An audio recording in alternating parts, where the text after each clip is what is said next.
Hey, welcome to another Ed's Pinball Mayhem Workbench.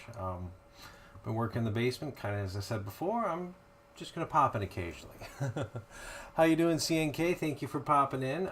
Sorry this isn't a junkyard stream, but maybe we'll get there. So, let's.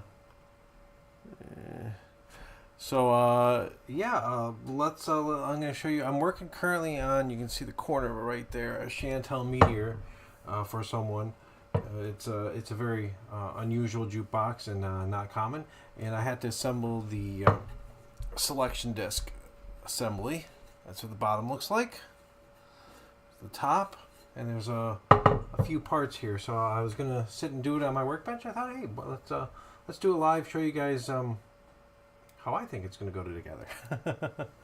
So let's jump right in. So what I've done is done cleaning of everything that I can. I've had to do a little bit of repair here and there, a little bit of straightening, and actually I muted this. There, now I can look at you. A little bit of straightening of things, and pretty much prepared this for reassembly. This is not a restoration of the jukebox. That's why I'm not taking it down any further and repainting everything. This looks like it already has 2 or 3 coats of paint on it already. This is a I'm just working to get the box as nice as I can with its current condition and functioning. And there was something broken on this one. There was a chunk missing on one of these plastic nubs, and this one was broken off. So I tried to repair it, and I'm going to see if it actually worked. So I've already, okay, I should have everything I need here. So everything's been cleaned, and this is the disc that you spin, and you press these as buttons, which hit a switch on the machine to make the selection. So I'm going to start by just putting this back on. Originally I wasn't going to take it off. I've actually cleaned everything off first before took it off, but then I was having problems getting down in at the bottom of this assembly here, and so I decided, well, running the ultrasonic on the workbench, might as well take off the 6 screws and put it in. Now one thing just want to point out, this is, if you notice, it's kind of a flat screw. They call this a cheese head screw. Interesting thing, this was made in, I believe, between 1950 and 62 in England. There's also a Swiss-made one, kind of prior, kind of at the same time. Actually, I'm going to wait till I get these other 2 screws in before I tighten that down. And the Swiss-made one was a little different. You know what? I'm looking at these screws right here. This is a little dog that catches the wheel to spin it over. And I think it's supposed to be a flathead. I think this is... I'm going to see if I have a flathead screw rather than a dome head. I don't know if it really matters. Does it? No, it shouldn't matter there. Okay. I'm going to stick with the screws that came with it then. And what I'm going to do, just because this plate's kind of, everything lines up through it, is I'm going to get everything started and then snug it up. I think we're all a little bit of cheesehead, but I'm not a huge Packer fan, but you know, we all live in Wisconsin here, so I guess we got that going for us. The reason why I actually take the time to point out the name of that screw is I got a Metro Smith I'm working on too, and they use the same kind of screws. And it's every once in a while the conversation comes up with, I need one of those screws. I don't know what they're called, and in the engine areas, you don't have the room for a traditionally head screw, or you want a little bit more gripping because everything is still flat blade, and so it's always useful to know what the screws are cold. Okay.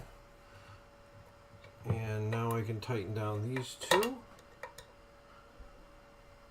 It took a while of staring at this to figure out how it works. So I can kind of show you that here before I put this assembly on.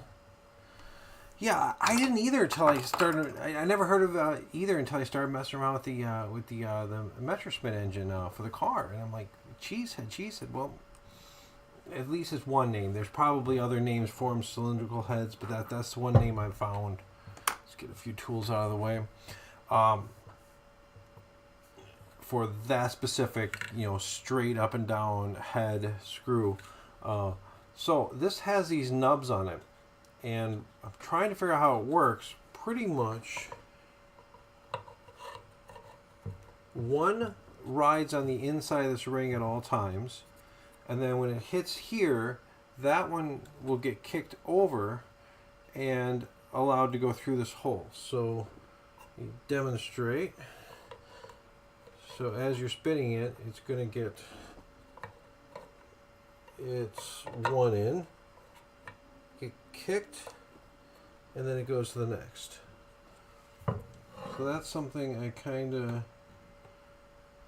have to be a little worried about, because this next one is one that I had to kind of fabricate, and I think I might have to do a little bit of filing on it still. So this one here I had to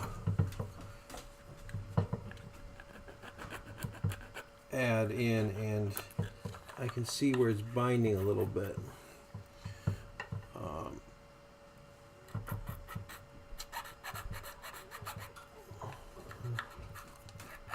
Seeing how it finally fits in the wheel, I can see where I have the problem with it. This is a fairly uncommon jukebox. It's made in the UK. I don't know how many are over in the US here, but I'm sure someone can pipe in and tell me what I'm doing wrong. But this stud I'm filing down right now was completely broken off when the box came into my workshop. So I ended up using a soldering iron and zip ties and trying to build it back up. And so far it seems pretty strong. So strong it's not filing well.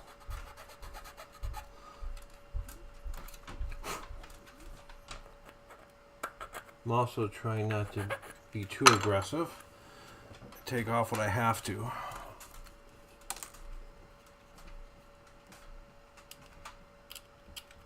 It seems like the melting method doesn't build a completely solid post, but it seemed to it is also a little harder.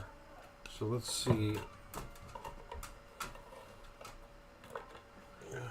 So what I'm doing is I'm just kind of running it like it's going to run. I'm going to run it before. That's where the problem is. A little bit of binding there.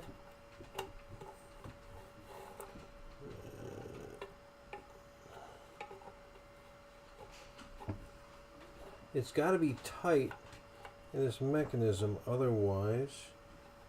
Alright, so this one clears, but this side has a little bit of paint buildup on it. I think someone sprayed the crap out of this. So before I take any more of the plastic off, I'm just going to make sure that the paint isn't the cause, because one side seems to work.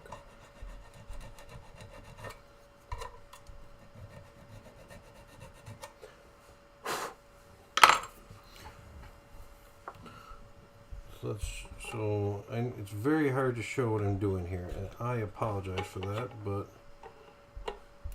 show must go on, right? Huh. Yep, it was a little bit of the paint. Now let's check it on the other side.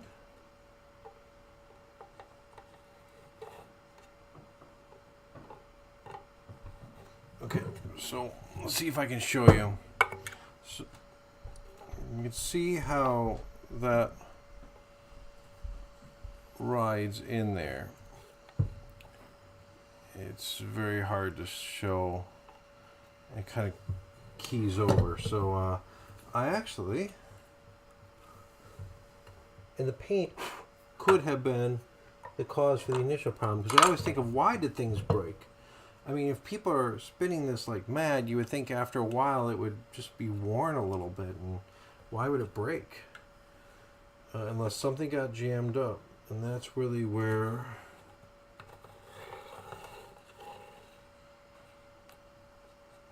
I think that little bit of paint could have caused all the issues.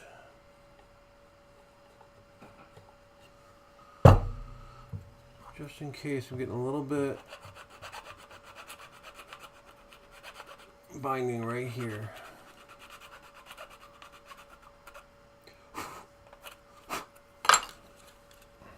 Okay, I think I can put this together. Alright, so this will ride on this assembly off to the right. This is upside down. This is the belts, chain drive. So this, when I got it,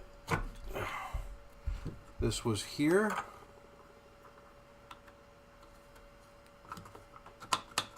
And what I'm going to do, because I want this to spin as freely as possible. Let me take that back off.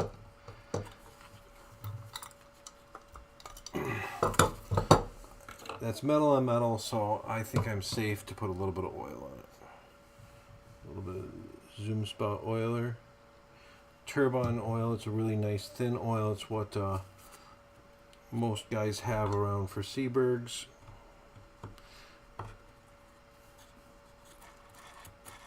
Okay, so when I got this, I'm gonna find it. There was a thick washer on here and then an E-clip. It seems like I'd like to put just a slightly thinner washer on. And I'm gonna put the smooth side up and see how that sits. Oh, the bushing there is moving in the plastic. So on a washer, you always look, there's like a smooth side and the side that was cut into. If you have something you care about, I like to put the smooth side up towards what I care about. There we go. So my key is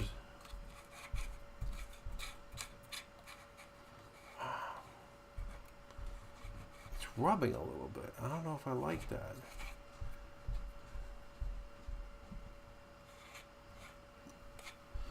I don't know if it's supposed to do that. Problem is, there's no manuals for these. Of course, if it drops too low, it's going to be more likely to get cut in there. I just not really sure if it's supposed to have a manual, a washer there, especially because the washer that was there didn't seem to fit.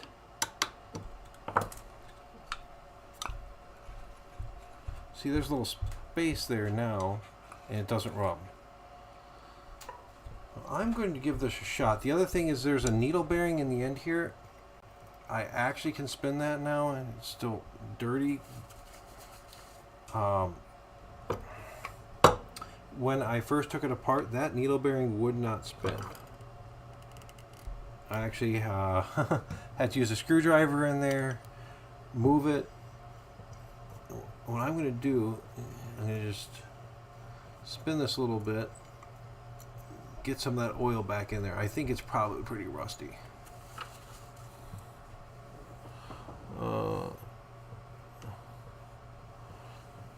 Stream is lower bitrate than recommended. Well, we're just going to have to go with it.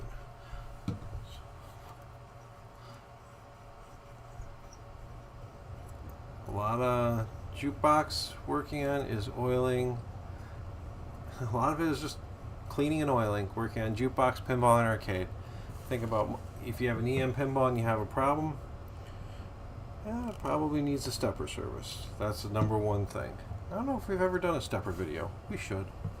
If not, maybe I should do one, because I know everyone does it a little differently. With a needle bearing, you want a thin oil.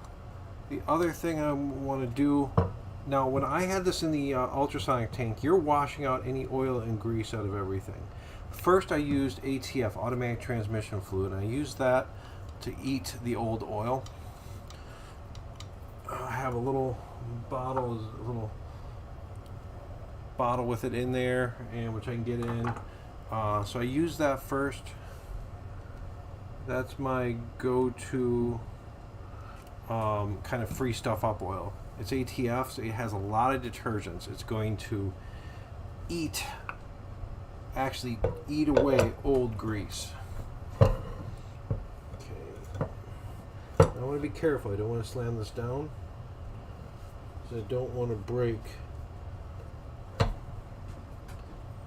that plastic. There. We are down.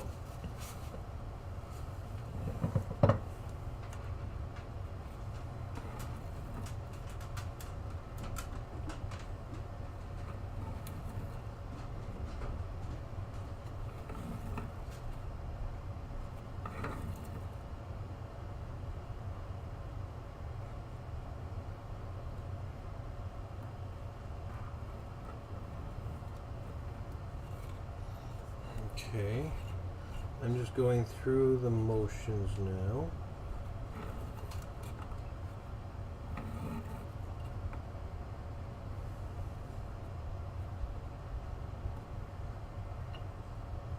Alright, I see two problems. And they're both related to areas I repaired. So if I got eye forward, the back side of the post is tight.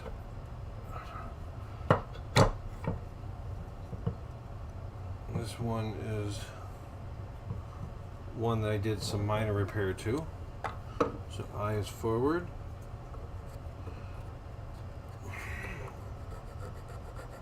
Yep, I can see I put a little bit too much material on there.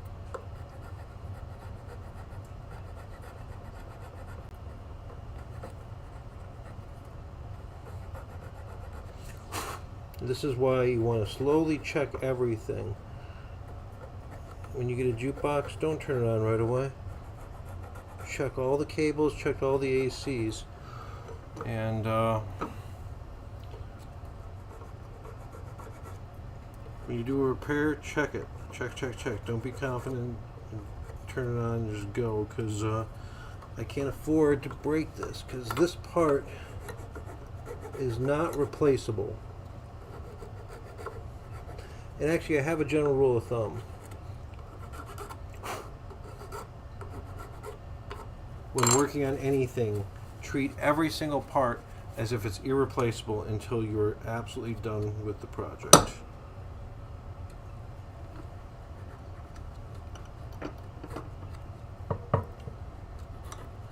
Now this one had a little bit of a high spot there.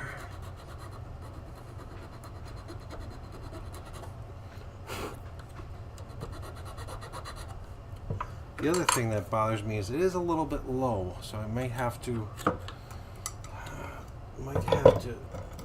see about that.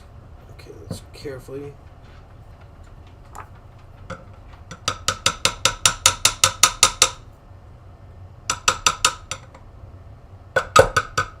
Alright, let's check it again.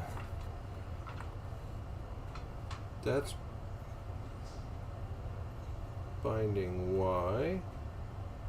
Okay, I can feel a little bit of binding there. That's I is forward still, so H is forward.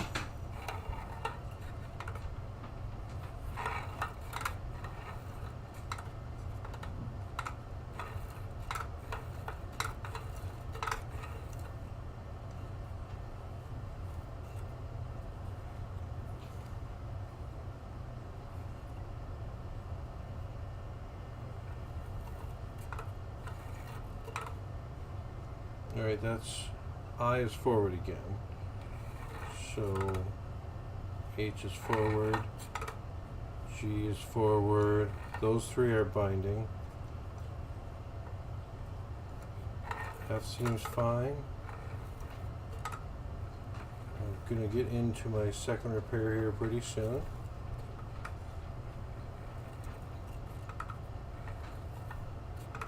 Okay, so it's all still with that first repair.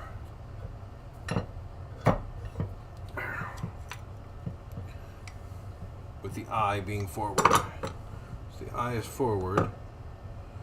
It's this nub right here that's causing the problem.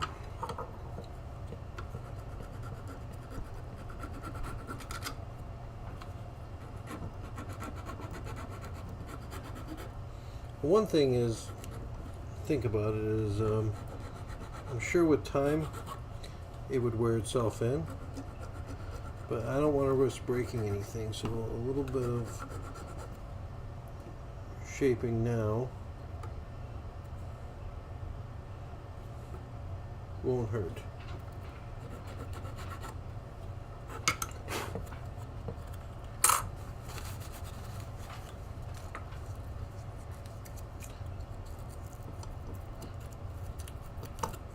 Normally you wouldn't have to do this. This is because I have to do a little bit of repair on these.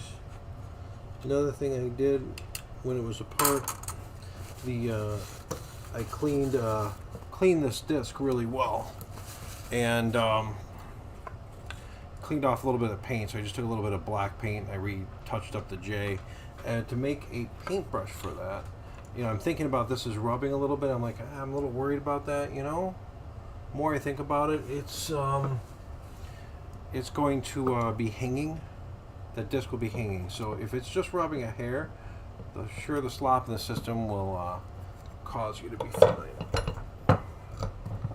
Okay. Now once again, there. All right.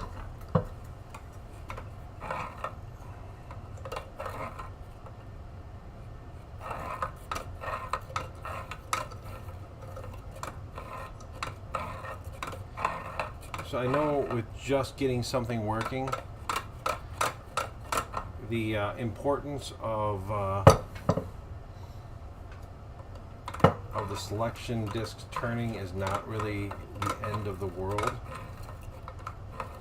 But for me, it's kind of one of the cool features of the jukebox that if it's not working right, that's just a shame. Okay, now, thank gosh. Alright, so this gear that goes on here next is actually, it's keyed equal. It's not, it's a symmetrical gear. So that is the next part to go in. This pin slips in here. Now I did oil this gear. Oh yes, I was talking about when I ultrasonic parts. When I ultrasonic the parts, the biggest thing, especially with bearings, is you don't want them rusting. I like to use WD-40 as my quick rust guard. I know I think of WD-40 as a solvent. It's not a lubricant. Kind of like, you know, ATF. If you free up a jukebox with ATF, that's not going to solve all your problems. It's going to free up the jukebox. It is a solvent, and same with WD-40. And WD-40 kind of dries hard or whatever, so it's good if you ever take all just bare metal parts out of the ultrasonic, let them dry, spray them down with WD-40 a little bit, and shake them around. That's going to help protect them from drying, or from rusting, flash rusting. But what I'm going to do next. I'm going to put the nut on. I want to tighten that down, and I want to see. I want to make sure that that white disc is not rubbing anymore. If it is, I'm going to have to.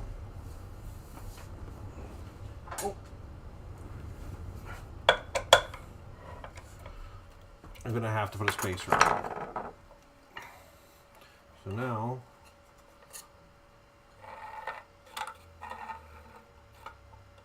ooh.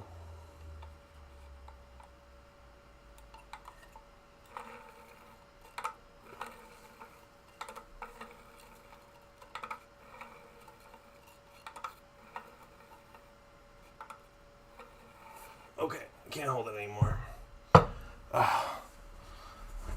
So that I need some sort of washer on that.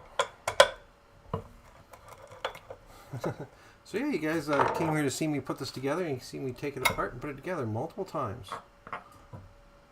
Okay, let's take that apart. So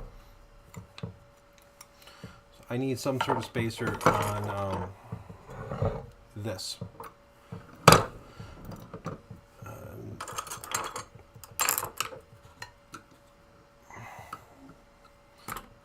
And that is because it's rubbing just a hair. So my concern is if I put this washer in there, it's too much. So I wonder if I have a spacer that is thinner. The original one, this isn't the original one. That's the same thickness as that washer. What was in there originally was thicker, and that my fear is anything that can cause this wheel to bind is possible to cause issues. So I need a spacer, because this washer causes binding. Or yeah, this is the thin washer I had. Oh, maybe I could just check to make sure it doesn't have any burrs.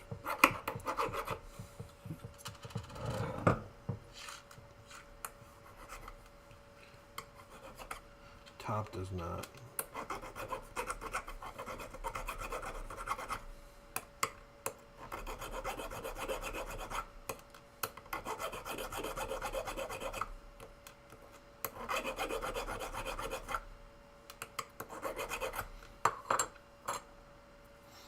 Just let's for giggles see if that is enough to do it.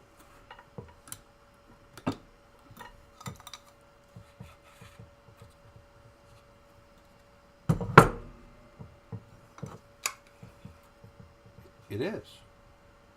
Alright, so now I have it seated fully down in the bearing, because there's a bushing in there, and I have a hair of space. So I'm gonna say I'm happy with that.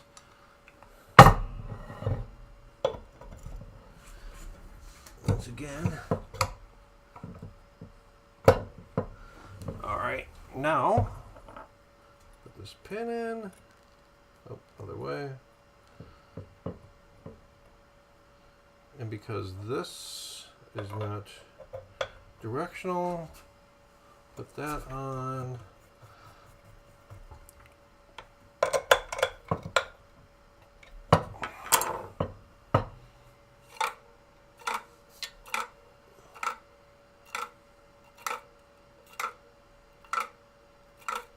Anyone keeping track? That is awesome.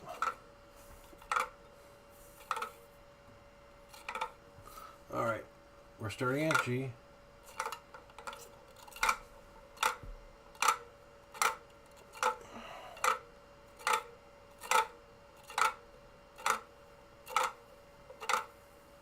All right, this is for a Chantal Metor,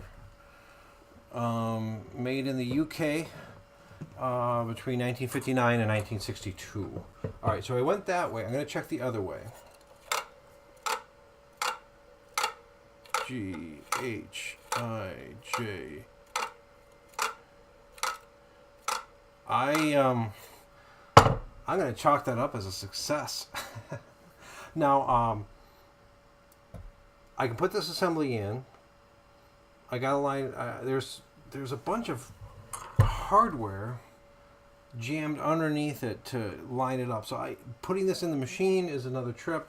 I don't have the travel camera. You can kind of see it behind me. I can't really move it. Let's see if I can position the camera. If you guys are okay with shaky camera. Okay.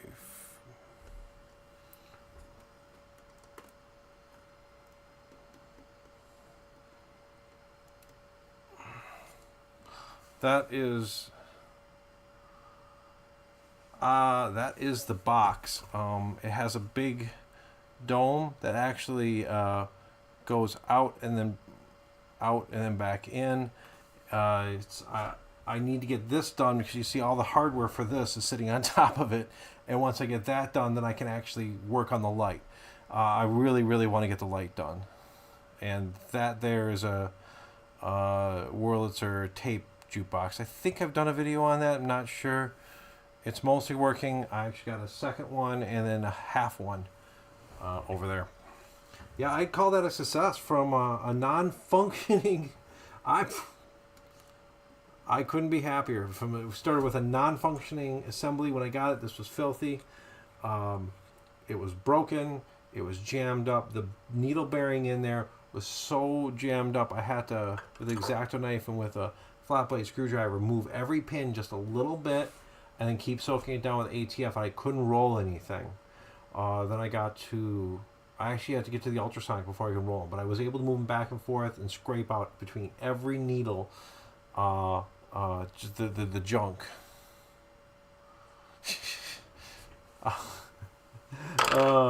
Yes, I have more than one juke.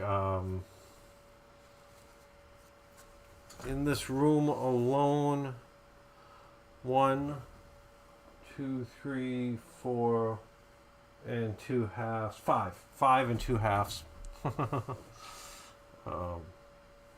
It is related to my career, so the more I work on, the more I learn. I'm probably been playing around with working on this Chantal for the last 2-3 weeks.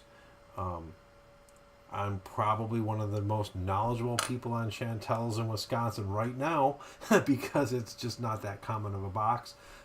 Opportunity to work on something that uncommon is pretty cool and fix it up. So yeah, my next step is to get this mounted in there. I can see what time. How long? Oh, it's only 8 o'clock. How long have we been streaming? Not that long. But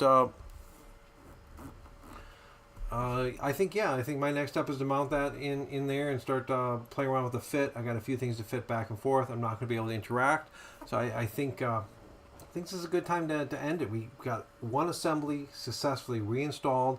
After I got home from work today, I ultrasonicked all the parts and cleaned them, so we're ready to go in. I got a few little adjustments here and there. I'm going to drop this in the machine. So thank you guys for watching. I'm going to keep doing random drop-in streams like this and keeping things as I'm working on my workbench. Something interesting I want to share with you guys. I'm going to pop in and do it. Make sure I got everything prepped. So keep an eye out. Make sure you subscribe. Make sure you share. Hit that little bell so you're notified when we go live. We have new videos. Until next time.